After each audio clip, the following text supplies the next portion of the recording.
Beneath the cold waters of Maine's coast, an invasion is underway. The European green crab, one of the world's most destructive invasive species. They're decimating critical eelgrass habitats that native species depend on for survival. But some fishermen are turning this ecological disaster into opportunity.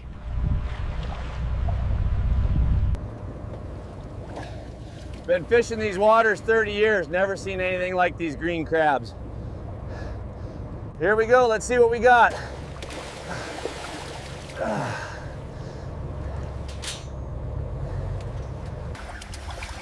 Jesus, must be 50 in here, maybe more.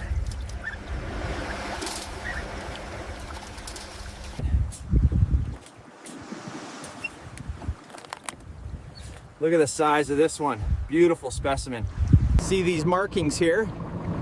That's how you identify a green crab, 5 points on each side of the eyes. Jake Martinez has been adapting to the green crab explosion.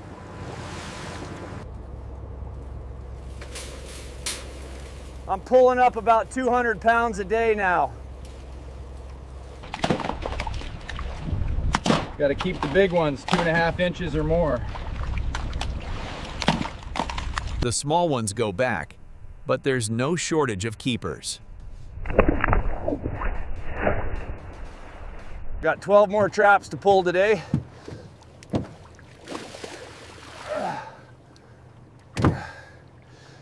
But catching them is only half the battle.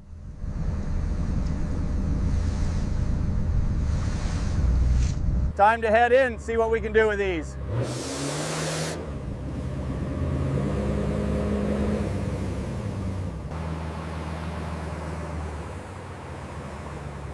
The question isn't whether we can catch them. It's whether Americans will eat them.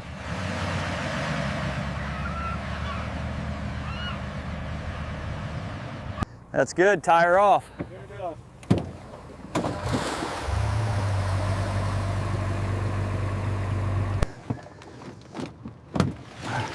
Heavy haul today.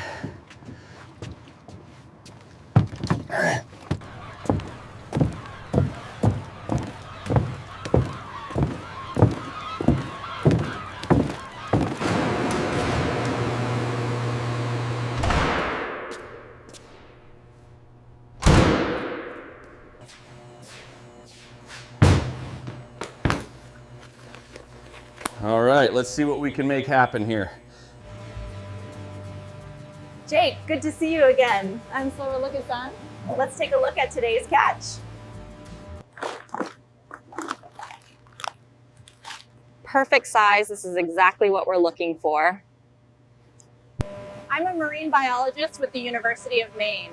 We're researching sustainable solutions to the green crab invasion. What most people don't realize is that green crab meat is actually quite sweet. The meat to shell ratio is lower than blue crab, but the flavor is comparable, even superior in some applications. I'm always looking for local, sustainable ingredients. Green crab has this delicate, slightly briny sweetness. It's perfect for pasta, risotto, even on its own with good bread.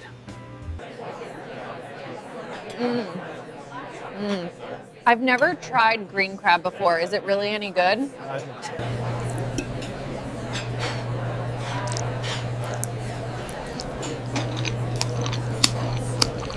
Wow, that's actually really good. It's sweet, really delicate. I'd definitely order this again. The challenge isn't the flavor, it's perception. Americans hear invasive species and think trash fish, but these are premium quality. Processing infrastructure is slowly developing.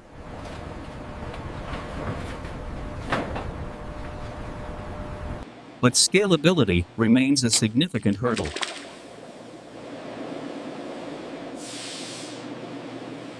It takes about 5 minutes to pick one crab clean. very labor intensive. The meat yield is only about 12 to 15% of body weight, compared to 30% for blue crabs. We're exploring alternative products, green crab stock, crab paste, even fermented products that could make processing more economically viable. These value-added products could transform green crabs from pest to profit. Not putting on. I hope this works out, I really do. But you can't eat them fast enough to make a difference. There's just too many of them. Biologists estimate green crabs destroy thousands of acres of eelgrass annually. These vital nursery habitats support juvenile fish, scallops, and countless other species. The ecological damage is severe, but eradication is essentially impossible at this point. They've established populations from Maine to Maryland.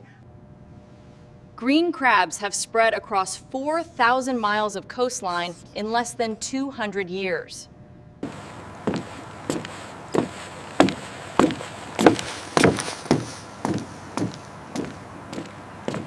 We need a multi-pronged approach, combining harvesting with habitat restoration and public education.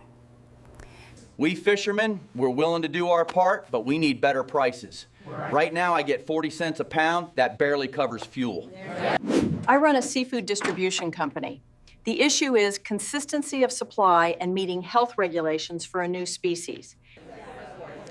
From a culinary standpoint, they're excellent. We just need public awareness campaigns. We need continued research funding to develop viable commercial products. Solutions require collaboration across the entire supply chain.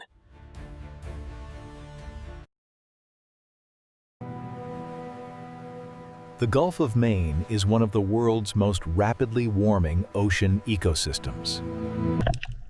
Warming waters allow green crabs to expand their range northward and survive winters.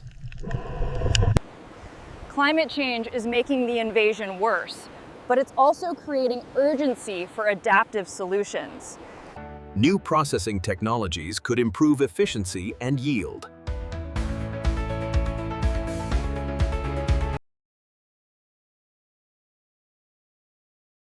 Consumer acceptance is the final frontier. Green crab? I had no idea it could be prepared like this. 5 years ago, nobody wanted to touch green crab. Now, I can't keep it on the menu. That's progress. That's it, Dylan, you're getting it. This could be good for your generation.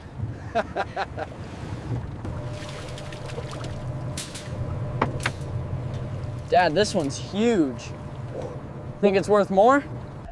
Intensive harvesting in restoration areas shews promise for protecting young eelgrass.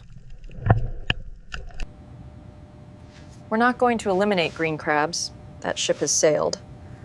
But we might be able to manage them. The difference between managed and unmanaged areas is striking. Tomorrow we'll check the north traps. Good learning spot. Table 12, green crab risotto. Let's go.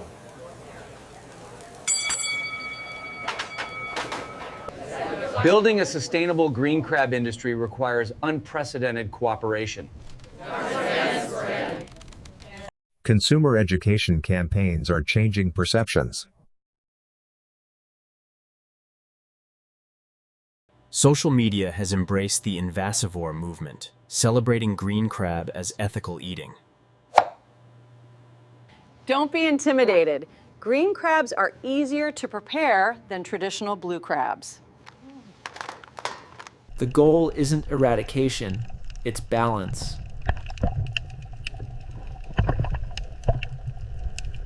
This is a long-term challenge that requires sustained effort and innovation, but we're seeing real progress. I don't know if this will solve everything, but at least we're doing something. That's better than nothing.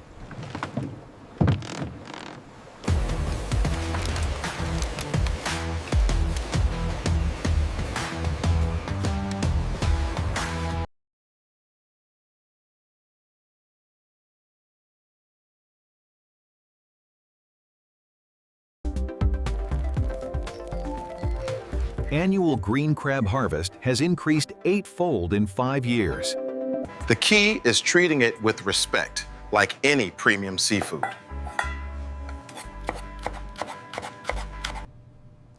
My dad's catch numbers show we can actually make a difference while earning income. In heavily harvested areas, eelgrass is showing signs of recovery. Never thought I'd be filling out paperwork to sell something people used to throw away. We're monitoring ecosystem indicators to measure the impact of targeted harvesting. Even shells and processing waste find use as organic fertilizer and soil amendments.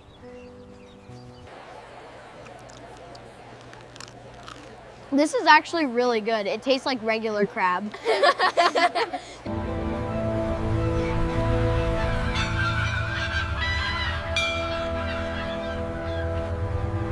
We can't turn back the clock, but we can choose how we adapt. Green crabs are here to stay, so we're learning to live with them. You're getting good at this, son.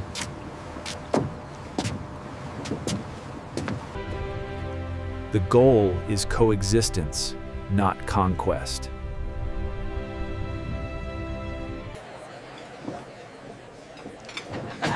Thank you for trying it. Spreading the word really helps. And Maine fishermen are turning an environmental crisis into an innovative solution, creating a new sustainable seafood industry.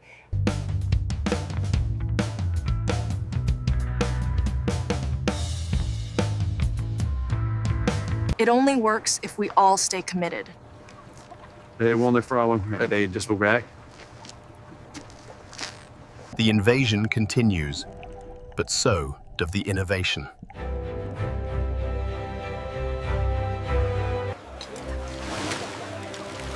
From ocean to plate, a new chapter in sustainable seafood.